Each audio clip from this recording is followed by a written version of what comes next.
വിശുദ്ധ മത്തായി സുവിശേഷം 16 അധ്യായം 1 മുതലുള്ള തിരുവചനങ്ങൾ. ഫരിസേയരും സദുക്കായരും യേശുവിനെ പരീക്ഷിക്കുവാൻ വന്നു. തങ്ങൾക്ക് സ്വർഗത്തിൽ നിന്ന് ഒരടയാളം നൽകണമെന്ന് അവർ അവനോട് ആവശ്യപ്പെട്ടു. അവൻ പ്രതിവചിച്ചു, വൈകുന്നേരം നിങ്ങൾ പറയുന്നു, ആകാശം ചുമന്നിരിക്കുന്നു, കാലാവസ്ഥ പ്രസന്നമായിരിക്കുന്നു. രാവിലെ നിങ്ങൾ പറയുന്നു, ആകാശം ചുമന്ന് മൂടിയിരിക്കുന്നു, ഇന്ന് കാറ്റും കോളും ഉണ്ടാകും. ആകാശത്തിന്റെ ഭാവഭേദങ്ങൾ തിരിച്ചറിയാൻ നിങ്ങൾക്ക് കഴിയുന്നു, എന്നാൽ കാലത്തിന്റെ അടയാളങ്ങൾ തിരിച്ചറിയാൻ നിങ്ങൾക്ക് കഴിയുകയില്ലേ? ദുഷിച്ചതും അവിശ്വസ്തവുമായ തലമുറ അടയാളം അന്വേഷിക്കുന്നു. യോനായുടെ അടയാളമല്ലാതെ മറ്റൊരടയാളവും അതിന് നൽകപ്പെടുകയില്ല. അനന്തരം അവൻ അവരെ വിട്ടുപോയി. മറുകരയിലേക്ക് പോകുമ്പോൾ അപ്പം എടുക്കാൻ ശിഷ്യന്മാർ മറന്നിരുന്നു. യേശു പറഞ്ഞു, ശ്രദ്ധിക്കുവിൻ, ഫരിസേയരുടെയും സദുക്കായരുടെയും പുളിമാവിനെ സൂക്ഷിച്ചുകൊള്ളുവിൻ. നാം അപ്പമൊന്നും എടുക്കാത്തത് കൊണ്ടായിരിക്കാം എന്ന് അവർ പരസ്പരം പറഞ്ഞു. യേശു ഇതറിഞ്ഞ് അവരോട് ചോദിച്ചു, അല്പവിശ്വാസികളെ, അപ്പമില്ലാത്തതിനെ പറ്റി നിങ്ങൾ പരസ്പരം സംസാരിക്കുന്നതെന്തിന്? നിങ്ങൾ ഗ്രഹിക്കുന്നില്ലയോ? 5000 പേരുടെ 5 അപ്പം നിങ്ങൾ ഓർമ്മിക്കുന്നില്ലേ? എത്ര കുട്ട അപ്പകഷ്ണങ്ങൾ നിങ്ങൾ ശേഖരിച്ചു? 4000 പേരുടെ 7 അപ്പവും നിങ്ങൾ ഓർമ്മിക്കുന്നില്ലേ? അന്ന് എത്ര കുട്ടകളാണ് നിങ്ങൾ നിറച്ചത്? ഞാൻ അപ്പത്തെ പറ്റിയല്ല സംസാരിച്ചതെന്ന് നിങ്ങൾ മനസ്സിലാക്കാത്തത് എന്തുകൊണ്ട്? ഫരിസേയരുടെയും സദുക്കായരുടെയും പുളിമാവിനെ സൂക്ഷിച്ചുകൊള്ളുവിൻ. അപ്പത്തിന്റെ പുളിമാവിനെ പറ്റിയല്ല, ഫരിസേയരുടെയും സദുക്കായരുടെയും പ്രബോധനത്തെ പറ്റിയാണ് സൂക്ഷിച്ചുകൊള്ളാൻ അവൻ അരുളി ചെയ്തതെന്ന് അവർക്ക് അപ്പോൾ മനസ്സിലായി. യേശു കേസറിയ ഫിലിപ്പി പ്രദേശത്തെത്തിയപ്പോൾ ശിഷ്യന്മാരോട് ചോദിച്ചു, മനുഷ്യപുത്രൻ ആരെന്നാണ് ജനങ്ങൾ പറയുന്നത്? അവർ പറഞ്ഞു, ചിലർ സ്നാപക യോഹന്നാൻ എന്നും മറ്റു ചിലർ ഏലിയ എന്നും വേറെ ചിലർ ജെറമിയ അല്ലെങ്കിൽ പ്രവാചകന്മാരിൽ ഒരുവൻ എന്നും പറയുന്നു.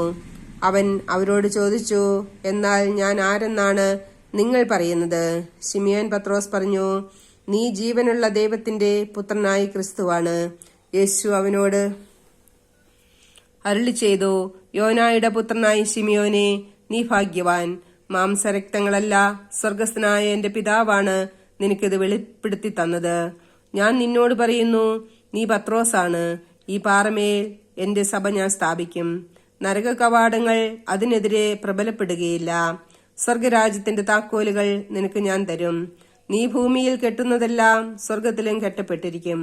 നീ ഭൂമിയിൽ അഴിക്കുന്നതെല്ലാം സ്വർഗത്തിലും അഴിക്കപ്പെട്ടിരിക്കും. അനന്തരം അവൻ താൻ ക്രിസ്തുവാണെന്ന് ആരോടും പറയരുതെന്ന് ശിഷ്യന്മാരോട് കൽപ്പിച്ചു. അപ്പോൾ മുതൽ യേശു തനിക്ക് ജെറുസലേമിലേക്ക് പോകേണ്ടിയിരിക്കുന്നുവെന്നും ശ്രേഷ്ഠന്മാരിൽ നിന്നും പ്രധാന പുരോഹിതന്മാരിൽ നിന്നും നിയമജ്ഞരിൽ നിന്നും വളരെയേറെ സഹിക്കേണ്ടി വരുമെന്നും താൻ വധിക്കപ്പെടുമെന്നും എന്നാൽ 3-ാം ദിവസം ഉയർപ്പിക്കപ്പെടുമെന്നും ശിഷ്യന്മാരെ അറിയിച്ചു തുടങ്ങി. പത്രോസ് അവനെ മാറ്റി നിർത്തി തടസ്സം പറയാൻ തുടങ്ങി. ദൈവം കനിയട്ടെ, കർത്താവേ, ഇതൊരിക്കലും നിനക്ക് സംഭവിക്കാതിരിക്കട്ടെ. യേശു തിരിഞ്ഞ് പത്രോസിനോട് പറഞ്ഞു, സാത്താനെ, എന്റെ മുമ്പിൽ നിന്ന് പോകൂ. നീ എനിക്ക് പ്രതിബന്ധമാണ്. നിന്റെ ചിന്ത ദൈവികമല്ല, മാനുഷികമാണ്.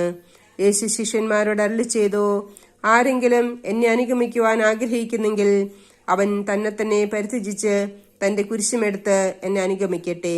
സ്വന്തം ജീവൻ രക്ഷിക്കുവാൻ ആഗ്രഹിക്കുന്നവൻ അത് നഷ്ടപ്പെടുത്തും.